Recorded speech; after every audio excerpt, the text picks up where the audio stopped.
Study for PCS exam पर मैं दास sir आप सभी का स्वागत करता हूं। डियर फ्रेंड्स, आज हम लोग करंट अफेयर्स का एक दूसरा सेशन लेकर के आए हैं। इस सेशन में अगेन हम लोग जो मोस्ट इंपॉर्टेंट करंट अफेयर्स होगा उसको डिस्कस करेंगे। डियर फ्रेंड्स, करंट अफेयर्स आप लोग जानते हैं हमेशा से जेपीएससी जेएसएससी स्टूडेंट्स के लिए टेंशन का विषय रहता है, क्योंकि जब आप करंट अफेयर्स पढ़ते हैं तो एक दो किताब खत्म कर लेते हैं, लेकिन फिर भी कई बार स्टूडेंट लोगों का रिव्यू आता है कि सर करंट अफेयर्स का क्वेश्चन नहीं पकड़ाया।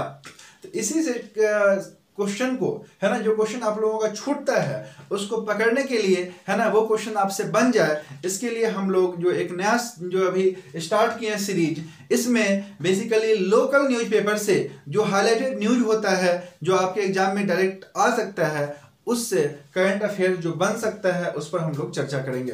डियर फ्रेंड्स, बहुत ही इंपॉर्टेंट सेशन होगा, जरूर सेशन को कंप्लीट देखिएगा, क्योंकि हो सकता है कि इसी से आपके एग्जाम में डायरेक्ट क्वेश्चन पूछ दे। तो चलिए स्टार्ट करते हैं झारखंड करंट अफेयर्स का सेकंड सेशन को। आज के सेशन का जो फर्स्ट न्यूज है ना, जो कि हमने पेपर से लिया है, वो न्यूज क्या है समझिएगा, बहुत इंपॉर्टेंट न्यूज है। वो न्यूज है सर्वे की टीम को पुरानी सभ्यता के अवशेष मिले। ठीक है, इटखोरी के भद्रकाली मंदिर के पास 3000 साल पुरानी मूर्तियां मिली है। इटखोरी के भद्रकाली मंदिर, सबसे पहले तो पूछता है, कई बार पूछ चुका है, भद्रकाली मंदिर कहाँ है? तो इटखोरी में है। कौन से जिला में है? चतरा जिला में है। कौन सा भगवान का पूजा किया जाता है? आप लोग कमेंट में बताइएगा, है ना, कौन सा भगवान का यहाँ पर पूजा किया जाता है और कौन कौन सा धर्म से ये स्थान संबंधित है, इसे भी आप बताइएगा।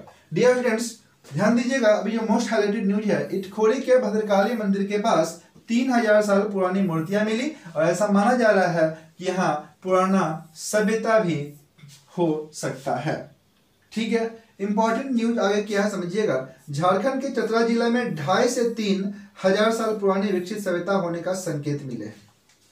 ये आपका बहुत इंपॉर्टेंट न्यूज है, इसे आपके एग्जाम में पूछा जा सकता है। इटखोरी में भद्रकाली मंदिर, मोहाने नदी, ध्यान दीजिएगा, नदी का नाम याद रखिएगा, नदी का नाम है मोहाने नदी।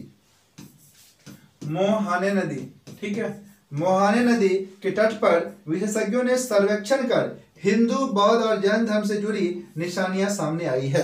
जैसे कि आप लोग जानते हैं, चतरा का भद्रकाली मंदिर वाला जो क्षेत्र है ना, वहां से हिंदू, बौद्ध और जैन तीनों धर्म का अवशेष मिला है।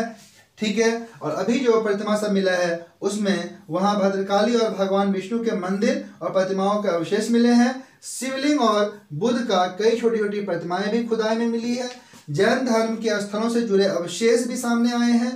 सर्वे का टीम उम्मीद करते हैं कि मंदिर के आसपास जमीन के नीचे पुरानी सभ्यताओं के अवशेष दबे हैं। ऐसा ये लोग अनुमान लगा रहे हैं कि यहाँ पर पुराना सभ्यता हो सकता है और इसका कुछ ठोस प्रमाण भी मिला है, जिसमें सबसे बड़ा प्रमाण क्या है कि अभी अगेन एक 3000 साल पुराना मूर्ति मिला है। ध्यान से समझिएगा, यहाँ पर एक पॉइंट और है कि 2007 से पहले भद्रकाली मंदिर छोटा सा मंदिर था, लेकिन जैसे जैसे यहाँ पे खुदाई हुआ ना, वैसे वैसे बौद्ध धर्म, जैन धर्म और हिंदू धर्म से संबंधित बहुत सारा अवशेष मिला है और धीरे धीरे भद्रकाली मंदिर का, इटखोरी का इतिहास बदलते गया है। समझ गए ना, और दिन प्रतिदिन ये इतिहास जो है यहाँ का चेंज हो रहा है। ध्यान दीजिएगा, बोल रहा है अब तक मिले संकेतों के आधार पर कहा जा सकता है कि मोहानी नदी के किनारे पहले विकसित सभ्यता रही हो और वहां रहने वालों की आय का स्रोत पानी से भी जुड़ा हो सकता है। समझ गए, ये एक इंपॉर्टेंट न्यूज था। ठीक है, जिसमें मोहाने नदी चर्चा में आ रहा है, इटखोरी नदी आया है, इटखोरी मंदिर आया है। ठीक है, इटखोरी का मंदिर, भद्रकाली मंदिर, तो इसे आप लोग दिमाग में रखेंगे, यहाँ से क्वेश्चंस अराइज हो सकता है। नेक्स्ट क्वेश्चन आइए। नेक्स्ट जो इंपॉर्टेंट क्वेश्चन है वो है 19 साल के कार्लोस यूएस ओपन चैंपियन। ठीक है, सबसे पहला क्वेश्चन तो ये उठता है कि यूएस ओपन का चैंपियन इस वर्ष कौन है। याद रखिएगा, यूएस ओपन का चैंपियन कौन है? कार्लोस है। कौन है? कार्लोस। इसका नाम पूरा है कार्लोस अल्कारेज। Carlos Alcaraz. दूसरा क्वेश्चन पूछता है कि इस वर्ष यूएस ओपन को जो जीता है कार्लोस अल्कारेज, वो किस देश का है? याद रखिएगा, वो स्पेन का है। कहाँ का है? स्पेन का। ये क्वेश्चन फ्रीक्वेंटली पूछता है, चाहे बीपीएससी दीजिए, जेपीएससी दीजिए, जेएसएससी दीजिए, कोई भी एग्जाम दीजिए, यूएस ओपन से हमेशा क्वेश्चन पूछा जाता है। स्पेन का रहने वाला है, 19 साल का कार्लोस अल्कारेज है जो यूएस ओपन जीता है। समझ गए। और सबसे ज्यादा इंपॉर्टेंट बात यह है कि ये जो है ना, ये जो है कार्लोस एटीपी रैंकिंग में सबसे कम उम्र का नंबर 1 खिलाड़ी भी है, सबसे कम उम्र का नंबर 1 खिलाड़ी भी है, ठीक है। और ये फाइनल मुकाबले में किसको हराया? कैस्पर रूड को हराया है। कैस्पर रूड कहाँ का है? नॉर्वे का है। समझ गए? इतना इंफॉर्मेशन आप जरूर याद रखिए। पहला इंफॉर्मेशन, इस बार यूएस ओपन कौन जीता है? यूएस ओपन जीता है कार्लोस अल्कारेज। कहाँ कराने वाला है? स्पेन कराने वाला है। किसको हराया है? नॉर्वे का कैस्पर रूड को हराया है ना। और एटीपी रैंकिंग में सबसे कम उम्र का खिलाड़ी है, 19 वर्षीय खिलाड़ी है। डियर फ्रेंड्स, ये सब का सब क्वेश्चन इंपॉर्टेंट है, ये सब क्वेश्चन डेली हाईलाइट हो रहा है, आप इसे जरूर याद कीजिए। एक बार पढ़ लीजिएगा, ऑब्जेक्टिव क्वेश्चन रहता है, टिक मार दीजिएगा, सही हो जाएगा, है ना। बट देखना जरूरी होता है। न्यूज़पेपर वाला न्यूज़ जो होता है ना, ये इंपॉर्टेंट होता है क्योंकि ये सब किताब में कई बार नहीं मिल पाता है। और ये सब न्यूज़ अगर आपके रीच में है तो डियर स्टूडेंट्स क्वेश्चन नहीं छूटेगा, क्योंकि जो हाईलाइटेड न्यूज़ सब है ना, वही सब न्यूज़ एक्चुअल में एग्जाम में पूछता है। डायरेक्ट आपका करंट अफेयर किताब से क्वेश्चन नहीं पूछेगा। तो ये सब चीज़ आपको थोड़ा सा ध्यान में रखना पड़ेगा। और अगर आप डेली न्यूज़पेपर पढ़ते हैं तो जरूर डिफरेंट न्यूज़ को इकट्ठा कीजिए, इससे आपको बहुत ज़्यादा मदद मिलेगा।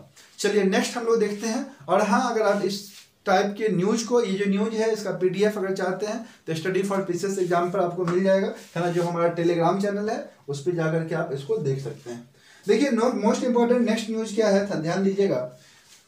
महान बांग्ला लेखक विभूति भूषण बंदोपाध्याय। विभूति भूषण बंदोपाध्याय कौन है? बांग्ला लेखक हैं, समझ गए ना।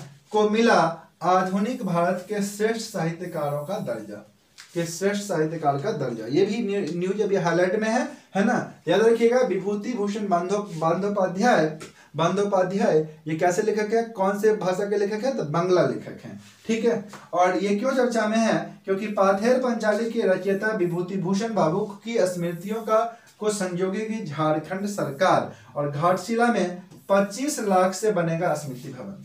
एक्चुअल में ये घाटशिला में रहते थे, और घाटशिला में जो इनका घर है, समझ गए ना, इनका घर है, घर का नाम है गौरी कुंज।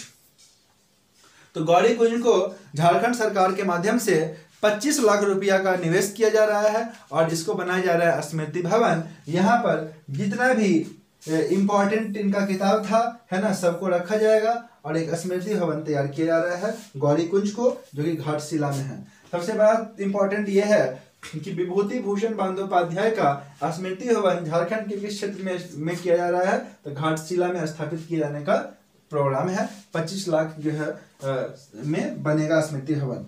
ध्यान दीजिएगा, महान फिल्मकार सत्यजीत रे का महान फिल्म पाथेर पंचाली, ठीक है, के रचयिता कौन थे? बांग्ला लेखक विभूति भूषण बंदोपाध्याय थे, ठीक है। ये भी क्वेश्चन दिमाग में आ सकता है, क्वेश्चन एग्जाम में आ सकता है। तो याद रखने वाला बात यहाँ पर क्या है? तो याद रखिएगा, विभूति भूषण बंदोपाध्याय जो कि बांग्ला लेखक है, इनका स्मृति भवन बन रहा है ना, कहाँ? घाटशिला में। तो ये भी क्वेश्चन एग्जाम में आ सकता है। छोटा छोटा चीज़ों पे ध्यान देना पड़ेगा, न्यूज़पेपर का न्यूज को इकट्ठा करना पड़ेगा। इससे क्या होगा कि आपके एग्जाम में क्वेश्चन छूटने का चांस जो है वो कंपैरेटिवली कम हो जाएगा। और दूसरा बात क्या है ना कि बर्डन भी कम हो जाएगा। अगर आप डेली काम करते हैं ना तो बर्डन क्या हो जाता है? लेस हो जाता है। कम टाइम में मैक्सिमम करंट अफेयर्स को आप रीच में ले सकते हैं। तो डियर स्टूडेंट्स, आज के सेशन में बस इतना ही। इसी तरह के सेशन को लगातार देखने के लिए चैनल पर बने रहिए। अगर नए हैं तो लाइक और सब्सक्राइब कर दीजिए, और दोस्तों के बीच करंट अफेयर्स के इस सेशन को जरूर शेयर कर दीजिए, क्योंकि मोस्ट इंपॉर्टेंट सेशन है और सभी को बेनिफिट होना चाहिए। Thank you all of you and all the best.